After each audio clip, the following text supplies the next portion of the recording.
तो मानवत साहब कांचीराम कहा करते थे कि जब आपके देश के अंदर कोई नेता खड़ा होगा, जब बहुजन समाज की सरकार बनने में आएगी, जब कोई बहुजन समाज का लीडर लगेगा फिर समाज का हित करने वाला है, कोई बहुजन समाज का लीडर लगेगा कि अब ये सत्ता की हो जाने वाला है, तो ये मनवादी लोग, आर्स के संगी लोग आपके नेता के साथ षड्यंत्र करना चालू कर देंगे। आपको दिमाग खोल के रखना है, आंखें खोल के रखना है और कान चौकन्ने रखना है। सबसे बड़ी तो पत्रिका है फॉक्स, इंटरनेशनल पत्रिका है।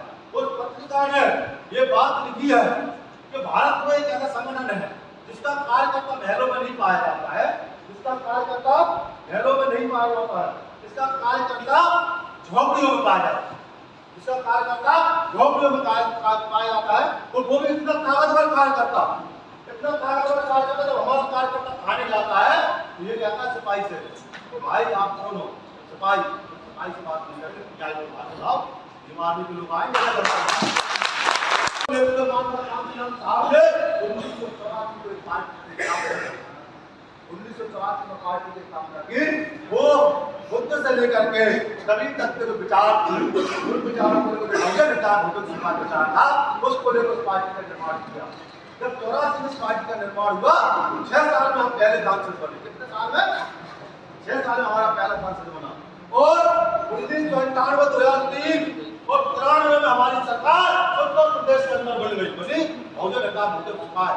लेकिन ये मनवादी के मन में बात अच्छी नहीं थी। ये मनवादी के लोग हमारे नेता के खिलाफ षड्यंत्र करना चालू कर दिया उन्होंने। आज देखो हमारे चंद्रशेखर आजाद जी विरोध में कितना षड्यंत्र हो रहा है। कभी चंद्रशेखर आजाद जी को, बड़े भाई एडवोकेट जी को, कभी तो लोग भाजपा का एजेंट बता देते, कभी कांग्रेस का एजेंट बता देते, उनको कोई बहाना नहीं मिला है। चंद्रशेखर आजाद की व्यक्तिगत लाइफ में जाकर के एक महिला को खड़ी करके आज के विरोध में भारतीय जनता पार्टी कांग्रेस के लोग हमारे नेता के खिलाफ बताओ खड़ी किए नहीं करी उन्होंने की। बताओ अगर तुम्हें न्याय चाहिए तो भाई न्यायालय में जा, भाई अगर तुम्हें न्याय चाहिए तो एफआईआर करा। तो सोशल मीडिया पर डालने का क्या उचित है? बताओ मुझे। सोशल मीडिया पर डालने का क्या है? हमारे नेता को समाज के लिए वो भारतीय जनता पार्टी कांग्रेस के सारे पर हमारे नेता का स्वाभिमान काम करना चाहिए।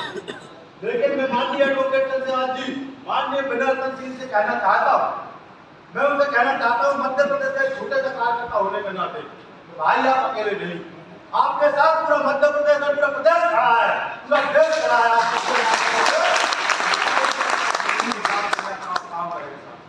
साथियों ये नहीं कह रहा हूँ कि किसी के साथ को न्याय मिले, बिल्कुल न्याय मिले, लेकिन उसका तरीका न्याय तरीका होना चाहिए, उसका तरीका।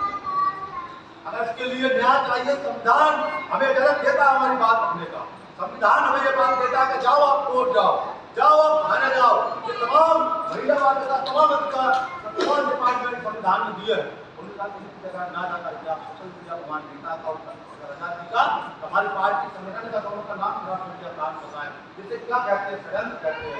तो मानवत साहब कांचीराम कहा करते थे कि जब आपके देश के अंदर कोई नेता खड़ा होगा, जब बहुजन समाज की सरकार बनने में आएगी, जब कोई बहुजन समाज का लीडर लगेगा फिर समाज का हित करने वाला है, कोई बहुजन समाज का लीडर लगेगा कि अब ये सत्ता की हो जाने वाला है, तो ये मनवादी लोग, आर्स के संगी लोग आपके नेता के साथ षड्यंत्र करना चालू कर देंगे। आपको दिमाग खोल के रखना है, आंखें खोल के रखना है और कान चौकन्ने रखना है आप लोगों को। तो साथियों हमारे नेता के खिलाफ षड्यंत्र करना चालू हो जाए, बताओ मुझे क्या नहीं होता?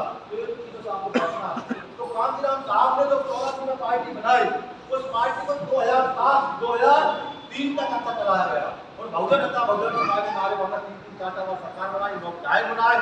2006 में मानवत साहब 2006 अक्टूबर इसी महीने में 9 अक्टूबर को मानवत साहब हमें छोड़कर चले गए और वनवासियों के घर घी के दिए जले।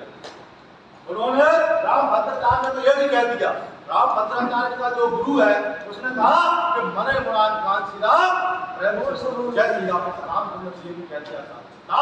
ऐसे गंदी मानसिकता के लोग हमारे महापुरुषों के लिए मानसिकता रखने वाले लोग हैं। बताओ मुझे है कि नहीं? हमारे महापुरुषों के प्रति कैसी गंदी मानसिकता है? एक मूर्ख कह रहा है देश के अंदर संविधान को BR अम्बेडकर ने लिखा है, एक कह रहा है देश के अंदर BN राव संविधान बनाता है। बताओ किस तरह से षड्यंत्र?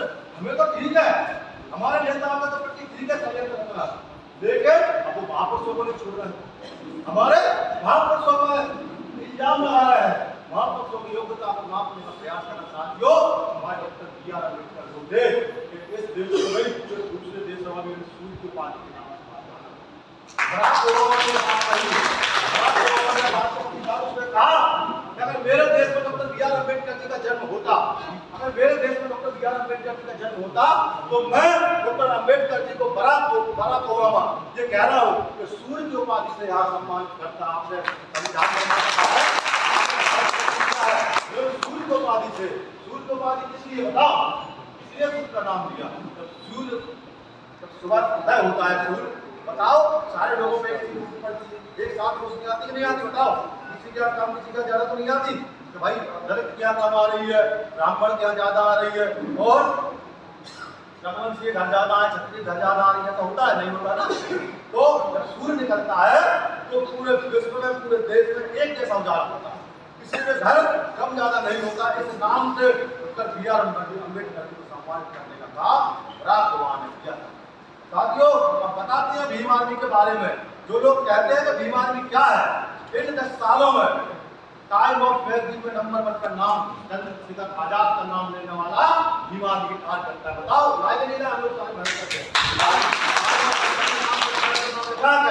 इस विश्व की सबसे बड़ी जो पत्रिका है, फॉक्स इंटरनेशनल पत्रिका है, उस पत्रिका ने ये बात लिखी है कि भारत में एक ऐसा संगठन है जिसका कार्यकर्ता महलों में नहीं पाया जाता है, इसका कार्यकर्ता महलों में नहीं पाया जाता है, इसका कार्यकर्ता झोपड़ियों में पाया जाता है, इसका कार्यकर्ता झोपड़ियों में पाया जाता है।